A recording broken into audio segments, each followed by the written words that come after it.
SG Consultancy Services. Study MBBS in Russia, Philippines, Uzbekistan.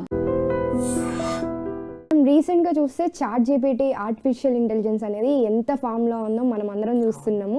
ప్రతి ఒక్కరం Google కంటే కూడా ఎక్కువగా చాట్‌జీపీటీ వాడేస్తున్నాం ప్రతి చిన్న విషయానికి కూడా. అవునండి, సో చాలా యూసేజ్ పెరుగుతుంది. ఎస్పెషల్లీ ఇండియాలో అందరికన్నా ఎక్కువ యూసేజ్ చేస్తున్నారండి చాట్‌జీపీటీని ఆల్ ఓవర్ వరల్డ్ తో కంపేర్ చేసుకుంటే. ప్రతి చిన్న విషయానికి చాట్‌జీపీటీ వాడుతున్నారు. ఒకప్పుడు అలెక్సా, సిరి అనే వాళ్ళు ఇప్పుడు చాట్‌జీపీటీ అంటున్నారు. సో దాన్ని యూస్ చేసుకొని మనం ఫైనాన్షియల్ ఇన్వెస్ట్మెంట్ చేయొచ్చా, చేస్తే ఎంతవరకు కరెక్ట్ ఉంటుంది? సో ఇప్పుడు ఏంటంటే చాలా టెక్నాలజీ వచ్చేసింది కదండి. మనం టెక్నాలజీని చాలా ఫాస్ట్గా అడాప్ట్ చేసుకుంటున్నాం. అసలు గూగుల్ పే ఎలా చేసుకున్నామో అసలు అది కాంట్ ఈవెన్ ఇమాజిన్. అసలు ఒక చిన్న అంటే ఫస్ట్ లో వద్దన్న వాళ్ళు టీ కోసం కూడా, మనం టీ కోసం కొన్ని ఫ్లవర్స్ కొనుక్కోవడానికి కూడా మనం అది జీపేని వాడేసుకుంటున్నాం అంటే సో నెవర్ ఇమాజిన్డ్ కదా.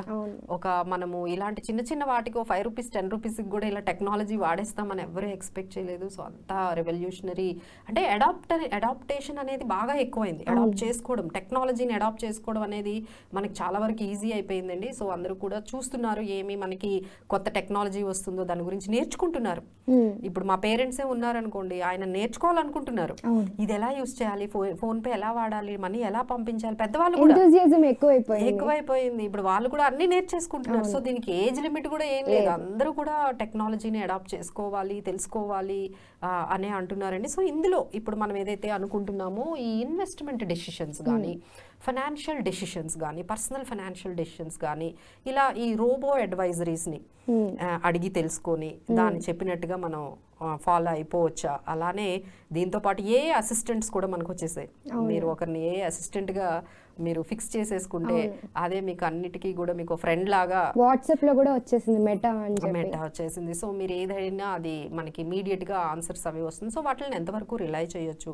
బట్ ఒక సర్వే మనకి ఏం చెప్తుంది అంటే ఈ especially when it comes to financial advisory, human advisors, financial అడ్వైజర్సే best rather than these robo advisors కానీ లేకపోతే ఈ ఆర్టిఫిషియల్ ఇంటెలిజెన్స్ కానీ. వీటికన్నా మనకి హ్యూమన్ అడ్వైజరీసే బెటర్ అని ఎందుకు అంటున్నాము అంటే ఏదైతే ఈ మెటా ఉంటుంది, ఏదైతే ఈ టెక్నాలజీ ఉంటుందో that will not understand your emotions.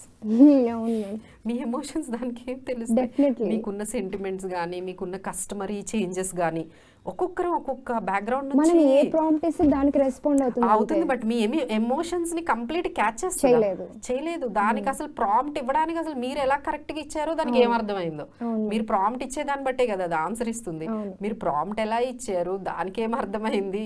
So అదేం ఆన్సర్ ఇచ్చింది. ఇంకా అంతా మనము అంత పర్ఫెక్ట్ గా అందులో మనం వెళ్ళలేమండి. ఎందుకు అంటే ఇక్కడ ఇదంతా కూడా ఈ ఫైనాన్షియల్ డెసిషన్స్ అన్ని కూడా చాలా వరకు 80% మేము చెప్తామండి ఎమోషనల్ డెసిషన్స్.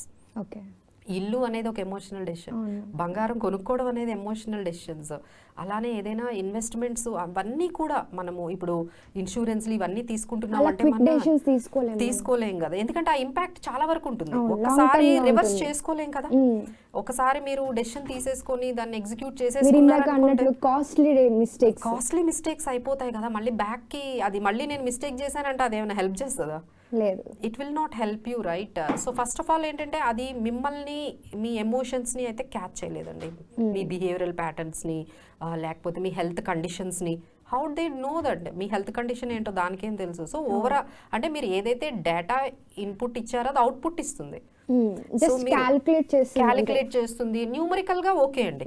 న్యూమరికల్ డెసిషన్స్ అంటే ఏదైనా మీరు ఒక న్యూమరికల్ అంటే ఈ అమౌంట్ నేను ఇన్వెస్ట్ చేస్తే ఎంత అవుతుంది, ఈ న్యూమరికల్ ఎక్స్ప్రెషన్ కరెక్ట్ గా ఇస్తుంది. బట్ అంతేగాని ఇది నాకు సూట్ అవుతుందా, నా సిచ్యువేషన్ కి ఇది కరెక్ట్ అవుతుందా, అసలు మీ సిచ్యువేషన్ దానికేం తెలుసు. So it will not calculate entirely. అంటే దీన్నే మేము క్వాంటిటేటివ్ అనాలిసిస్, క్వాలిటేటివ్ అనాలిసిస్ అంటాం అనమాట. అంటే క్వాంటిటేటివ్ అనాలిసిస్ అంటే ఓన్లీ న్యూమరికల్ ఎక్స్ప్రెషన్. అంటే మీ శాలరీ ఎంత, మీ ఎక్స్పెండిచర్ ఎంత, మీ లైబిలిటీస్ ఏంటి, మీ ఇన్కమ్ ఏంటి, ఇదంతా తీసేసుకుంటుంది. అదేంటంటే క్వాంటిటేటివ్ అనాలిసిస్ చేస్తుంది. బట్ క్వాలిటేటివ్ అంటే మీ ఎమోషన్స్, మీ బిలీఫ్స్, మీ ట్రస్ట్, లేకపోతే మీకున్న రిలీజియన్, ఇవన్నీ అది స్టాండర్డ్స్ ఆఫ్ లివింగ్. ఒక్కొక్కరికి ఒక్కొక్క స్టాండర్డ్స్, హెల్త్ కండిషన్స్, ఇవన్నీ ఏంటంటే ఒక్కొక్కరికి ఒక్కొక్కలా ఉంటాయి కదండి. అసలు వాటికి ఎలా అర్థమవుతాయి? మీ హెల్త్ కండిషన్స్, మీ అంటే రిస్క్ తీసుకునే ఎబిలిటీ ఒక్కొక్కరికి ఒక్కొక్కలా ఉంటుంది కదండి. మీరు అగ్రెసివ్గా ఉండొచ్చు, మీరు మోడరేట్గా ఉండొచ్చు, మీకే తెలియదు అసలు. ఒక్కోసారి క్విక్ డెసిషన్స్ తీసుకుంటాం, కానీ ఒక్కోసారి ఆలోచించి ఎందుకంటే ఇంతలాగా మనము ఎమోషన్స్ తో ఇవన్నీ ముడిపడి ఉన్నాయి కాబట్టి డెఫినెట్లీ ఒక financial human financial planners, human financial అడ్వైజర్సే ఎప్పుడు కూడా మనకి బెస్ట్ అండి. సో బట్ ఏంటంటే మళ్ళీ క్వశ్చన్ వస్తుంది, ఎవరిని సెలెక్ట్ చేసుకోవాలి, అసలు ఎవరి దగ్గరికి మీట్ అవ్వాలి, సో వీళ్ళని అడగడం కన్నా చాట్ జీపీటీయే కొంచెం బెటర్ ఏమో, ఇలా కూడా క్విక్ రెస్పాన్స్ కదా. బట్ ఈ చాట్ జీపీటీ దేన్ని, అంటే ఈ టెక్నాలజీ ఆర్టిఫిషియల్ ఇంటెలిజెన్స్ దేన్ని రీప్లేస్ చేసేస్తుంది అంటే ఈ సోషల్ మీడియా ఇన్ఫ్లుయెన్సర్స్ ఉన్నారు చూడండి. ఇన్ఫ్లుయెన్సర్స్ చాలా మంది ఫైనాన్షియల్ ఇన్ఫ్లుయెన్సర్స్ అంటారు కదా. సో మార్కెట్ లో అందరూ కూడా ఇన్ఫ్లుయెన్సర్స్ అంటే వాళ్ళకి ఏమి సర్టిఫికేషన్స్ ఏమీ ఉండవు, బట్ దే ఇన్ఫ్లుయెన్స్ యూ. వాళ్ళకున్న ఫాలోవర్స్ రీల్స్ చేస్తే మీరు ఫాలోవర్ కదా, సో మీరు ఇన్ఫ్లుయెన్స్ అయిపోతారు అంతవరకు. అంటే అలా ఇప్పుడు వాళ్ళందరూ ఏం చేస్తారంటే వాళ్ళని వదిలేసి చాట్ జీపీటీని అడుగుతారు, అంతవరకు అది రీప్లేస్ చేస్తుంది. అలానే చాలా మంది ఇన్వెస్ట్మెంట్స్ చేసేటప్పుడు ఫ్రెండ్స్ని అడుగుతారు, ఇప్పుడు ఫ్రెండ్స్ మానేసి చాట్ జీపీటీని అడుగుతారు. అలానే చాలా మంది ఇన్వెస్ట్మెంట్స్ పెట్టేటప్పుడు ఫ్యామిలీని అడుగుతారు. అంటే వాళ్ళకి ఎంత నాలెడ్జ్ ఉందో వీళ్ళకి తెలియదు, ఫ్యామిలీలో వాళ్ళకి నిజంగా ఫైనాన్షియల్ ఎక్స్పర్ట్సా, వాళ్ళకి ఎక్స్పీరియన్స్ ఉందా, ఇవన్నీ అవసరం లేదు, ఏదో అడుగుతారు ఫ్యామిలీలో. ఇప్పుడు అవన్నీ కూడా అడగరు, ఎందుకంటే ఇప్పుడు చాట్ జీపీటీ వచ్చేసింది, పర్సనల్ అసిస్టెంట్ లాగా పర్సనల్. సో వీళ్ళనైతే రీప్లేస్ చేసేస్తుందండి, డెఫినెట్ గా రీప్లేస్ చేస్తుంది. ఎవరు ఫ్రెండ్స్ని అడగరు, ఫ్యామిలీని అడగరు, ఈ ఇన్ఫ్లుయెన్సర్స్ ని వీళ్ళని ఎవరిని అడగరు. సో డైరెక్ట్ గా చాట్ జీపీటీని, టెక్నాలజీని అయితే అంతవరకు రీప్లేస్ చేసేసుకొని వీళ్ళని వాడతారు. But that is not sufficient.